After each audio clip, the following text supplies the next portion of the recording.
Now look for the most recent ABCD pattern and draw a trend line connecting the latest A to the latest C.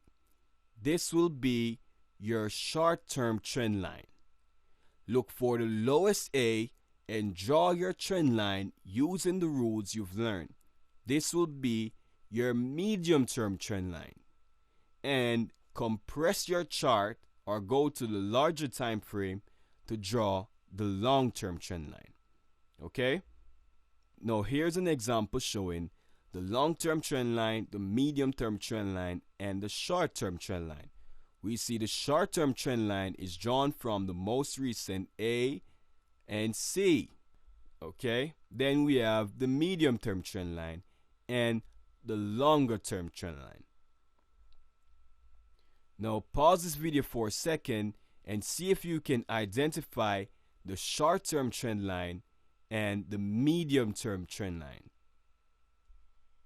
We see the most recent ABCD pattern, A, B, C, D. So we connect the A's and the C's, and we have the medium-term trend line.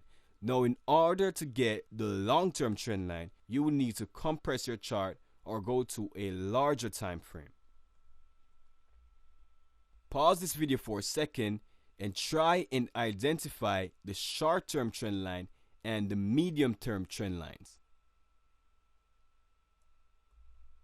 Okay, so here we have the short-term trend line. The market has made a lower low or a lower B, so this is the most recent ABCD pattern. A, B, C, D. The market has made a lower low.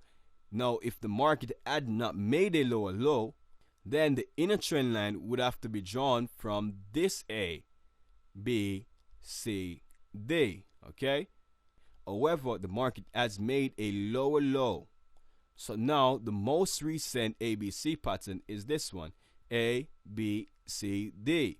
So always remember, if the market has made a lower low, draw the trend line using the most recent A, B, C pattern. And for the medium-term trend line, if the market had not made a lower low here, then we would have connected the medium-term trend line to this C.